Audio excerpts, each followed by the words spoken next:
Welcome to Funnel Hacker Radio Podcast, where we go behind the scenes and uncover the tactics and strategies top entrepreneurs are using to make more sales, dominate their markets, and how you can get those same results.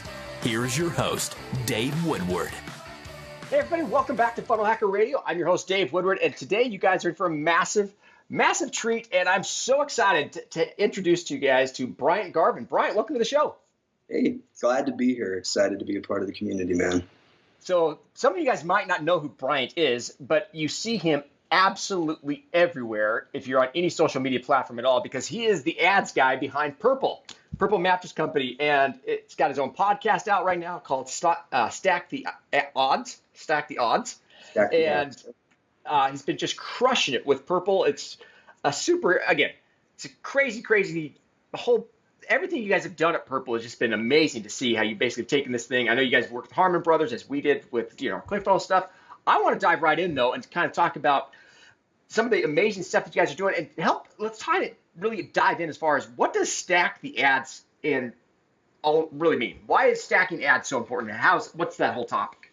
So me and one of my buddies, we started this little side Facebook page and podcast originally because I've been doing this for 12 plus years. And one of the things that I've seen with almost every single company that I consult with, especially in the e-commerce space and over the last year or two, everybody is like 150% in on Facebook and ignoring everything else. And every business that I have ever been a part of that or helped and consult with, they've gotten into trouble. It's because they put all their eggs in one basket. And so really it's about strategically growing across multiple platforms, being omnipresent, right? At least on a retargeting front. Like if you can just get on a couple of different platforms, you literally become omnipresent to people that have been to your site, that have seen your stuff. And so you're just constantly there, and you don't even have to spend a significant amount to be that omnipresent, right? The people that have interacted with you that you've driven from Facebook ads, right? And Facebook especially, what are some of the stats this year? It's almost tripled in price in CPMs, 171% increase through July, according to AdStage. Like that's massive. That's huge.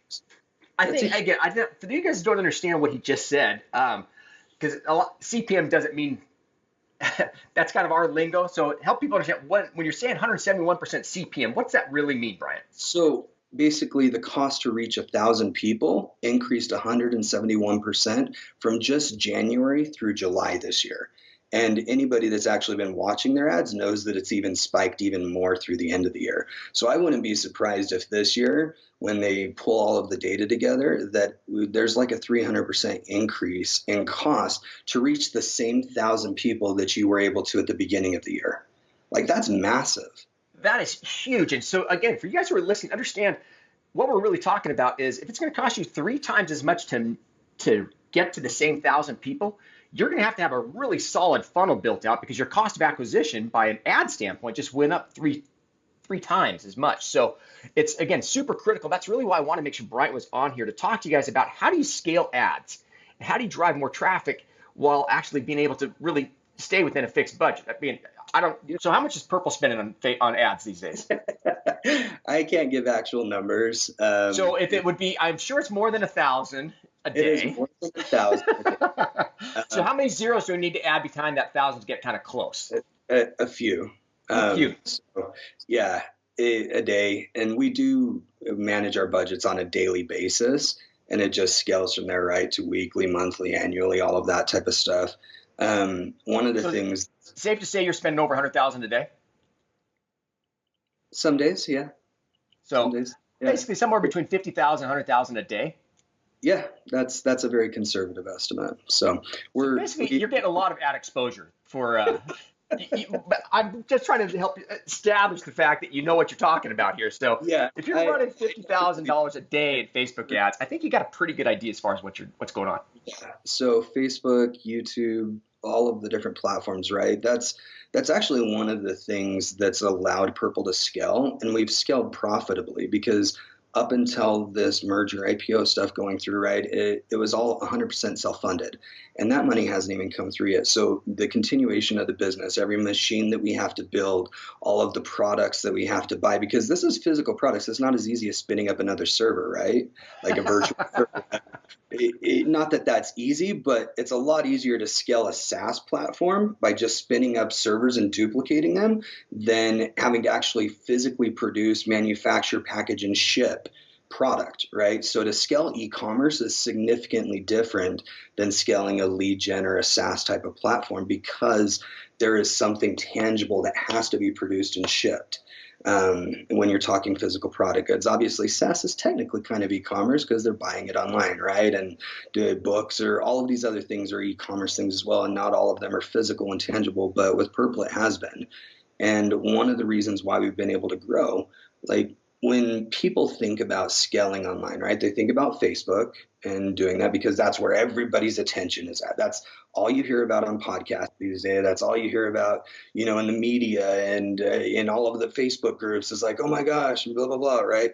If you're not on Facebook, then you're missing out type of stuff. And there's so many other platforms that are out there, though. The next place most people go is like, oh, we'll do non-brand search, right? And that, for those that don't know the difference between non-brand and brand search, non-brand would mean that there's not a specific brand attached to the search query.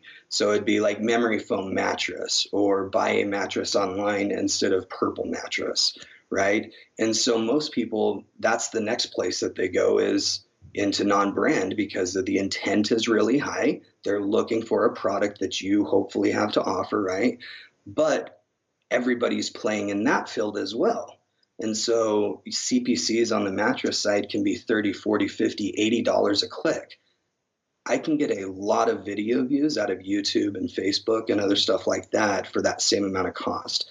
And then video is really where we've pushed in the forefront, right? Like started off with the Harmon Brothers, but we also, some of our original videos that we had produced, they weren't Harmon Brothers quality, but they still engaged and they cost significantly less than that. And we use those in parallel with to scale out our business as we've gone along here. So that's really when everybody is zigging, right, to Facebook, you should be zagging, going the opposite direction. I'm not saying don't be on Facebook. Facebook is still highly profitable if you know what you're doing.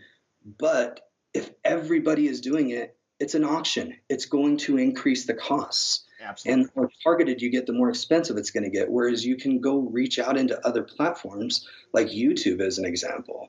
Like YouTube is a massive platform that everybody has forgotten about. You can get 30-second views on YouTube for 5 to 10 cents. If you actually went in and looked at what your cost for views on Facebook would be for 30 seconds, it's probably 50 cents plus. And there's a big difference there, not to mention that like 98% of video views on Facebook are done with sound off, whereas 98% are done with sound on YouTube. That's a completely different experience. Would you watch a movie with the sound off? No, it wouldn't have the same impact, right? Could you imagine watching the latest Star Wars with no sound, just reading captions? It wouldn't have any of the same impact, right? And so people go to YouTube specifically to watch videos. They go to Facebook and it's kind of like pulling a slot machine. They're not really sure what they're going to get. They're just looking to waste some time, essentially, maybe check in on their family, whatever. So there's opportunities that people just completely ignore. And if you go where the people still are, right, there's over 1 billion people on YouTube. There's over 1 billion hours of video watched every month there. Okay, there's lots of people still there. And 68% of people on YouTube are actually using it for purchase consideration. They're going to YouTube to look up reviews, to look up product demonstrations, to do stuff like that. So they're actually using YouTube as a step in their purchase process. So if you're not there, you're missing out, right? Only 9% of small businesses, is a stat I saw recently, are on YouTube, but 68% of people are there looking for products to purchase. Like that's a big disparity. When you see disparities like that, that spells opportunity, right? For those of us that know what we're doing. So how does a person who's getting used to using Facebook for ad source, how do they jump into YouTube? What are some of the tips and strategies you recommend they do? So I think the first thing, right, and this is something you won't find anywhere. It's something that I actually had to get Google to confirm is Google has attribution inside of Google, okay? But it is 100% limited to search. So if you are running your YouTube campaigns in your search account where you run your brand search and they watch a video and then go search on your brand, that brand search gets 100% of the credit and you have no idea that the video did anything. Oh, interesting. So one of the first things that I tell people if they're serious about it, and they should be, is actually creating a My Client Center or a managed account center so that you have your main account with your brand, your search, all of that stuff, and then you have a separate YouTube and prospecting display account. Set up a separate conversion event so that way you can have, and it's never going to track the same as Facebook, right? Facebook's amazing with the cross device and really attributing as much revenue as it possibly can. YouTube will never look the same on a direct ROAS basis, but it drives lift. There's so many times that I like somebody skipping an ad, right? In the first 5 seconds, if they skip the ad, first off, you pay $0 for that. Okay. I think that's something people need to understand because it's one of the things when I first started looking at YouTube, people were like, I'm paying for all this stuff when they skip and I never even they don't even see it. So I think I appreciate you clarifying that, Brian, is you don't pay anything for a skipped ad. Yeah. If they watch up to 29 seconds of your video and it's longer than that and they choose to skip at the 29-second mark, you pay nothing. It's 30 seconds or a completed view. So if your video is less than 30 seconds, that's when you'll be charged. So really good reason to have longer than 30-second videos, right? And like, where else can you get 5 to 10 time? Like not even a penny, right? Like, yeah, you may be getting penny or 2 penny, 3-second views on Facebook. You get the same ones for $0 on YouTube, right? And so, but one of the things that you can do if you're spending enough money with Google is they can set up brand lift surveys on the back end where the audiences that you're targeting, they'll exclude part of them. Okay. So the minimum's like 25,000 over 2 weeks, which is a lot of money for some companies, right? But the data that you can get out of it, because you can actually see the lift of people that searched for your brand terms versus those that didn't see the video. And so a lot of times you can get 1,000% lift in brand search from somebody that watched the video versus somebody that didn't. Even people that skip the ad, you can get 200, 300, 400, 500% lift in brand search from somebody that skipped the ad. Like that's freaking amazing. And you paid nothing for that. Like that's like you paid nothing. They went and searched. You paid on that click, hopefully, right? If you should be bidding on your brand terms because everybody else will be, right? So like the opportunity is massive there. I'm really bullish on YouTube because there's so much inventory. And remember how we talked about the increase in costs on Facebook? CPMs have basically been flat on YouTube year over year. Like that's huge. That's fantastic. So explain to people what brand lift means. So brand lift is, and we'll use Purple as an example, right? The non-brand search would be memory foam mattress or buy a mattress online. A brand search would be Purple mattress, okay? And so brand lift is actually somebody going out and searching on a brand term. So for Clickfunnels, right, it would be somebody searching Clickfunnels because they saw a YouTube video. Does that make sense? Yeah. So is that on YouTube or is that on Google?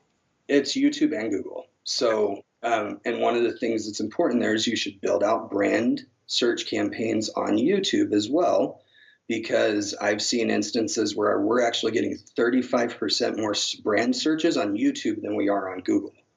So if you're not there, you can completely miss out on an opportunity, right? Because no matter how amazing the product is, there's always a competitor and there's always somebody that can try and negatively bash messaging, right? That's what marketing really is making sure that we're putting our best foot forward. Super cool stuff. So tell me, what are some of the tools and things that you're using inside of YouTube from a video standpoint? I know one of the things we've looked at is like vidIQ and some other resources. What are you guys using? And so vidIQ is really awesome from a cost standpoint. First off, they've got the free version, right? And then they've got it really does not cost that much for what you can do. You need to make sure that you're getting your end cards set up. So like your end screen needs to look a little bit different than your end screen on Facebook.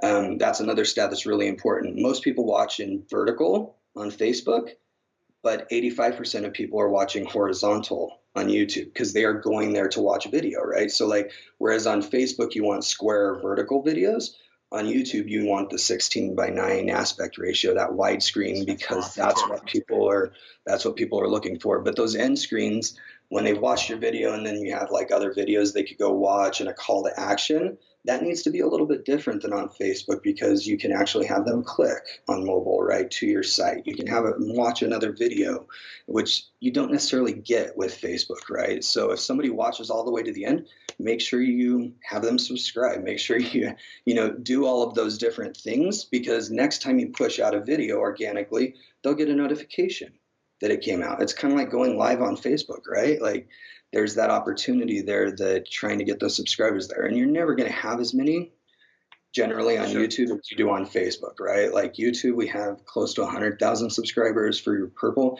but we've got almost 500,000 on Facebook. But that's okay, because the quality of those subscribers, they want to watch video. That's their whole entire purpose for being there. So if you can give them that, it's freaking awesome. Real quick before you save that thought, because I want to come back to it. But I think what you just made mention of there is real important. That is, you have to set this up for the audience that you're targeting. And anybody who's on YouTube, that audience are video watching people. And I love that idea. So for us, I know we started creating a whole bunch of our funnelhacker.tv episodes on YouTube.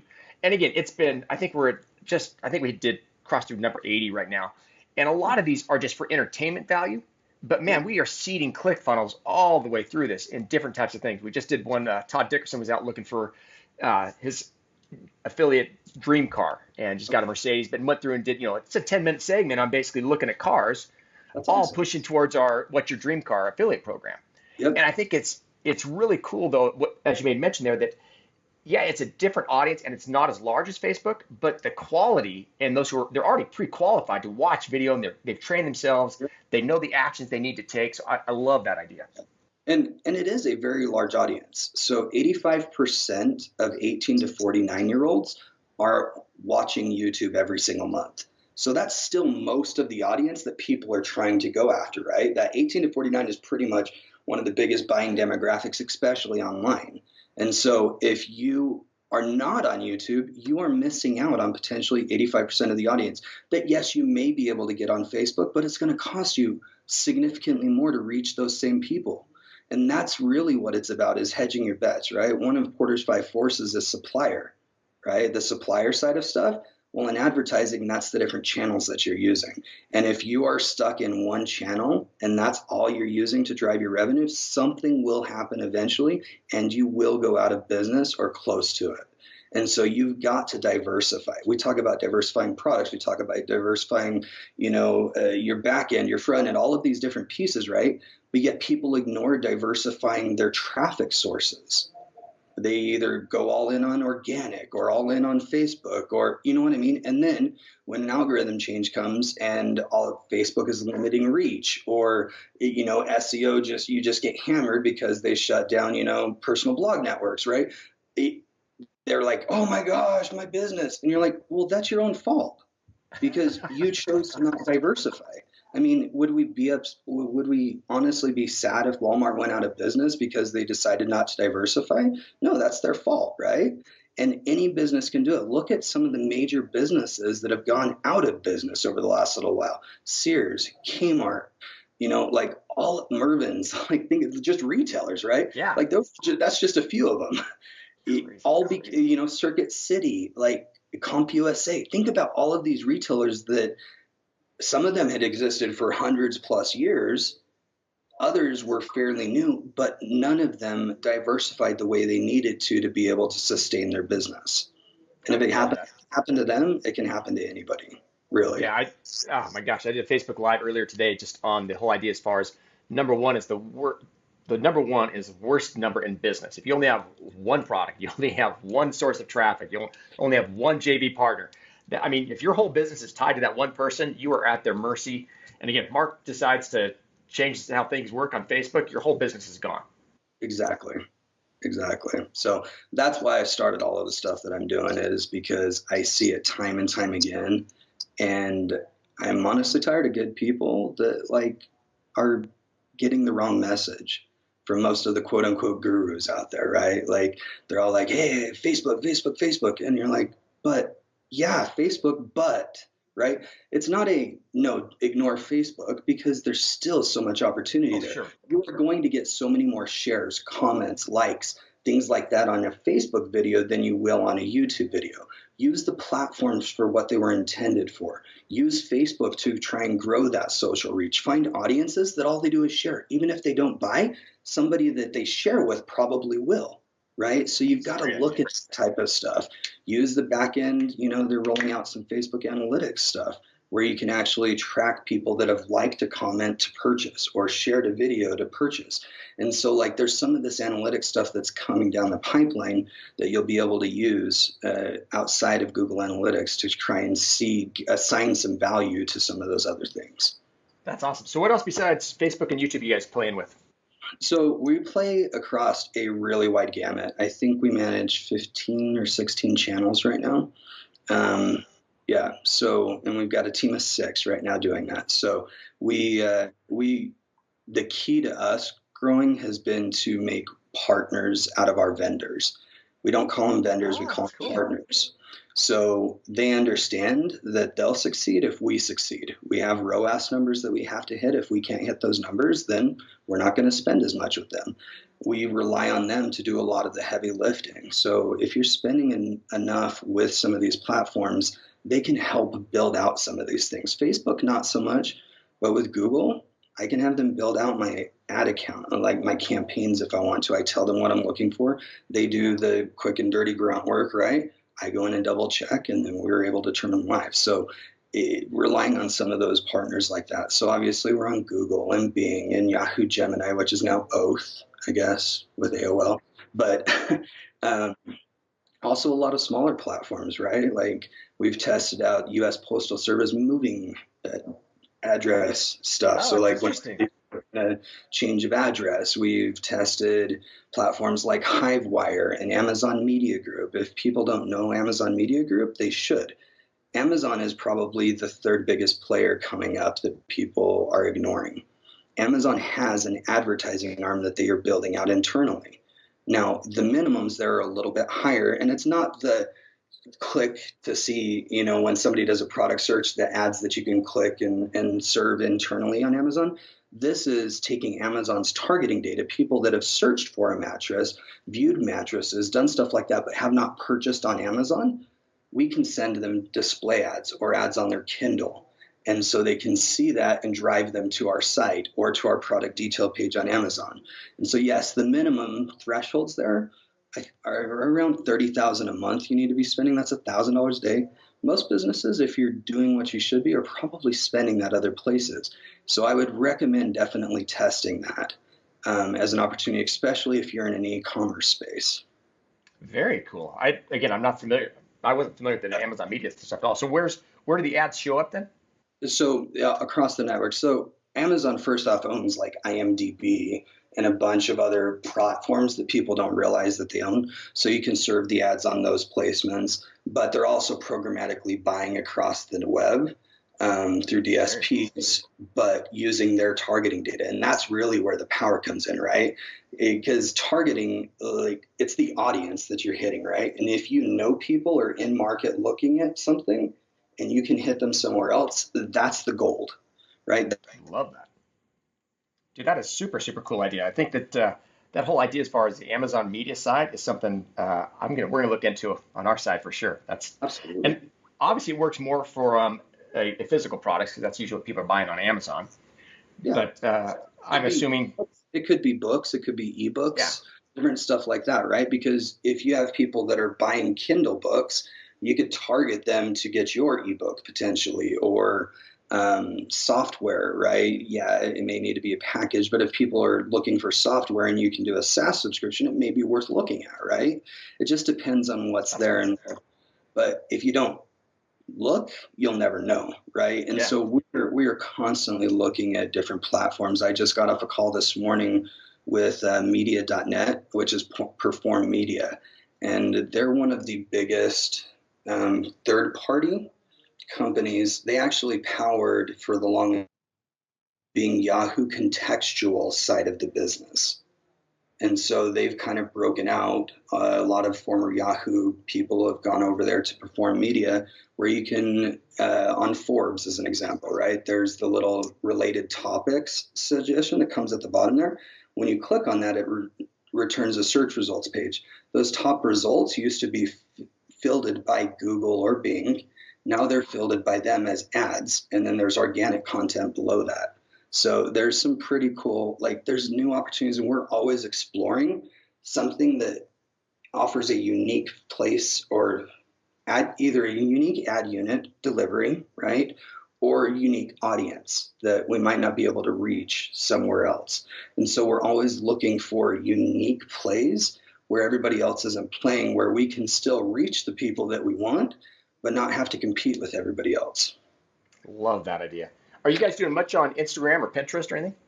Yeah, we're running some on Instagram and Pinterest. Obviously, Instagram's run through Facebook.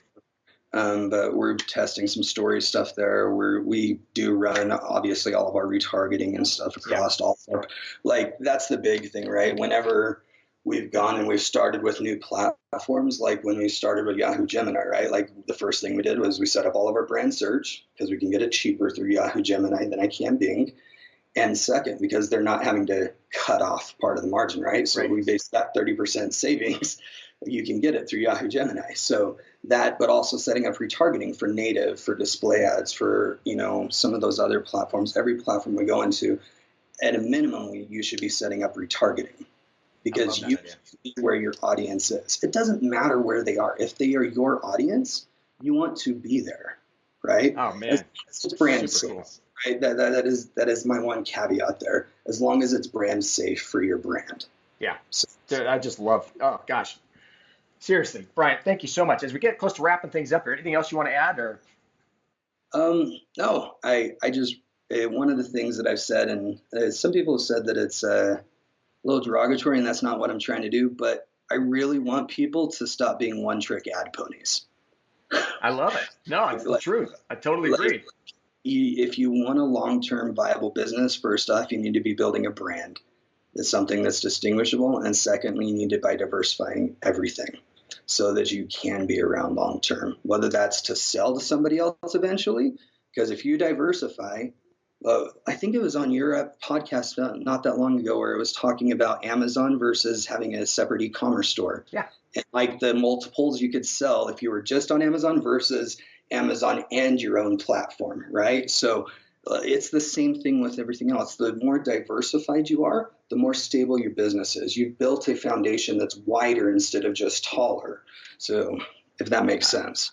No, I love it's so funny because, you know, a lot of us came from the whole direct response marketing days where, you know, branding was the old, you know, poo-poo type of stuff on Coke and all these other guys. And we're really starting to see right now the direct response marketing is great for the client acquisition, but the branding is so critical long term for the lifetime value of that customer. So it's amazing how you can create a brand out of, again, I look at some of our inner circle people, and they really have created their own brands. I know obviously Lady Boss is one that's done extremely well, but we're seeing Alex Hermosi and his gym. I mean, it's just crazy to see the different types of people. I look at, as you started, again, with the direct response marketing, getting those customers and then building that culture through that branding aspect, man, you just it just grows like crazy. Exactly. And I like that you brought up the direct response side, right? Because that's my background. I started way back at Lycos in ad sales. It's a Google account rep, right? Only it is useful. And so, like, I come from that very direct response paradigm shift where if it's not trackable, I don't want to do it. And as you mature, I don't know if it's me maturing or just my understanding of the consumer behavior, that I would rather have revenue I couldn't track than have less revenue that I could, if that makes sense. Oh, man, that's awesome. I love that idea. I love that for sure. That's a great. Even if you can't track it, but you get the sell, what the hell does it matter, right? Like at the end of the day, you've got money in your bank account. Yes, it would be great if you could track everybody and every person, but as an example, 65% of Purple's funnel up front is female, 65% male closing. That's because there's a lot of cross-relationship stuff happening. And I don't know anybody that's developed cross-spouse attribution yet. Right? Work on that one. Let me know how that goes. Oh, Brian, thank you so much. So as I'm sure people will want to get a hold of you, what's the best way they're reaching out to you? So you can look up our Facebook page on Stacked Ads or check out our podcast, Stack the Odds Show. It's on pretty much all of the platforms there. So I think we've got 12 or 13 episodes up right now. But again, it's me and my buddy, all about advertising. Some of the stuff that we've seen over the years, mistakes that we've seen, harping on things, attribution, like all of that stuff. So love it. Bryant, again, so glad to have you on. Thank you so much for all you're doing. Again, if you guys definitely check out Bryant and the stuff that he's cutting edge. Again, as you mentioned, $50,000 to $100,000 a day in traffic. I mean, this guy knows what he's talking about. So listen to his podcast. Bryant, thank you so much. Look forward to talking to you soon. No problem. Talk to you later. Thanks for listening to Funnel Hacker Radio Podcast. If you'd like to be notified anytime we release a new episode, just subscribe over at funnelhackerradio.com. In addition to that, we'd love to send you a free gift. You can find that free gift at funnelhackerradio.com/free trial. One last thing is we love giving away cars. So if you'd like access to a free dream car, all you have to do is go to funnelhackerradio.com/dream car and you'll get all the details. Thanks again for listening.